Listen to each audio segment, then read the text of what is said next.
Serial में आने वाला है एक नया। अब अनुज और श्रुति पमा का इंटरव्यू देखने के पास पहुंच जाते हैं और अनुपम ऐसे अनुज और श्रुति को देखती अपनी खुशी के कारण पागल हो जाती है। उसको अपने गले लगा लेती है और ये कहती, अनुज जी आखिरकार आप कहाँ चले गए, आप काम से वापस क्यों नहीं आए थी। अनुपमा को बातें बताने लगता है कि किस तरीके से वहाँ पे पहुंचा। उसका पीछा करते कर सभी आ गए और अंकुश ने उसको धोखा दिया और उसके ड्रिंक में कुछ पदार्थ मिला उसको खाई से नीचे धकेल। भला हो श्रुति वह वहाँ पे घूमने आई थी, उसने मेरे को सीरियस कंडीशन में देख गया, मुझे अपने साथ ले मेरा ट्रीटमेंट करवाया, काफी देखभाल किया। तभी अनुपमा को यह कहती है, जी आपका मेरे पे बहुत बड़ा एहसान है, आपने मेरे लिए आज किया है, कभी नहीं भूलूं और मैं ये हमेशा खड़ी रहूंगी। तभी पमा और श्रुति ये कहते हैं कि पहले तो उन्हें उसका करना होगा और अंकुश को सजा दिलवानी होगी। अंकुश ने जितना बड़ा जुर्म किया के लिए उसे कभी माफी नहीं मिले। तभी वहाँ ये कहती है, बिल्कुल भी चिंता मत करो श्रुति, मैं अब अंकुश को औकात दिखा के रख से यह बताऊंगी कि उसने कितनी बड़ी गलती कर मेरे अनुज के साथ ये सब चीजें करके और मैं उसकी जिंदगी बर्बाद कर दूंगी। अनुज ये कहता है तुम्हें अपने कंपटीशन में ध्यान देना होगा, तुम्हें इनका ध्यान देना है।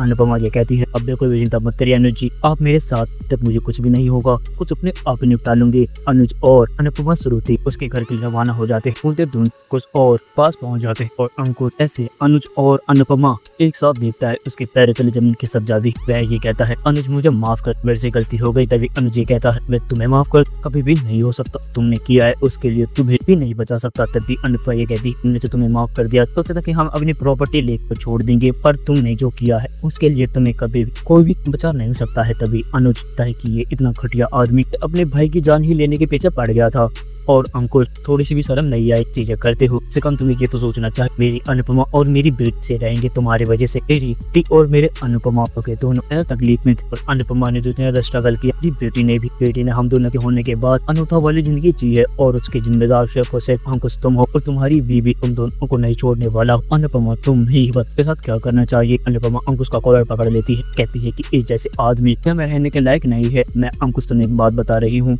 तुमको कभी भी नहीं छोड़ूं, तुम्हें की सलाखों के पीछे जरूर भिजवाऊं, कुछ भी हो जाए पहले तो तुम ये बताओ कि मेरे जिन्हें तुम्हारा क्या बिगाड़ा, तुमने उन्हें जान से मारने की कोशिश करी। भला हो श्रुति जी नहीं हो तो मैं अपने अनुज जी के पास कभी नहीं मिल पाता। अनुज जी को लाने वाली सिर्फ मेरी श्रुति है। अंकुश घूर के को देखता है। श्रुति ये कहती है, देखने का कोई फायदा नहीं है, मेरा कुछ भी नहीं बिगाड़ पाओ, मैं तुम्हें हमेशा के लिए बर्बाद कर दूं। क्या सोचा कि तुम अनुज की प्रॉपर्टी हथियार अनुज की जान ले, अनुज के साथ कुछ नहीं रहो, तुम अपनी कुछ जिंदगी बिताओ, ऐसा नहीं होने वाला है। आप तुम्हारे साथ जो हो तुम ही उसके जिम्मेदार हो गए। तभी अनुपमा उसको कॉलर पकड़कर घसीटने लगती है, कहती है कि तेरी जो सजा है वो तो तुझे मिलेगी, हमको तुमने किया है उसके लिए तुझे भी माफी नहीं मिलेगी। तभी अंकुश काफी डर जाता है, काफी माफी मांगने लगता है और ये कहता है कि अनुपमा मुझे माफ कर, भी कम से कम बात तो सुनो। तभी अनुपमा ये कहती है, मुझे तुम्हारी कोई सी बात नहीं सुननी, मैं तुम्हारी कोई बात सुनना चाहती, तुमने किया है उसके लिए तुम्हें कोई नहीं बचा सकता। तो कुछ भी हो जाए और तुम्हारी जिंदगी मैं से बर्बाद करके ही छोड़ूंगा, कुछ भी हो जाए अब तुम ये समझ जाओगे कि तुमने कितनी बड़ी गलती करी है। हाँ दोस्तों, क्या होगा आने वाले एपिसोड में कमेंट बॉक्स में राय हमें जरूर बताएं। आपको ये वीडियो पसंद आई है तो अपने वीडियो को लाइक करें, हमारे चैनल सब्सक्राइब करना ना भूलें। आप अगली वीडियो में जब तक के लिए राधे राधे, जय श्री राम।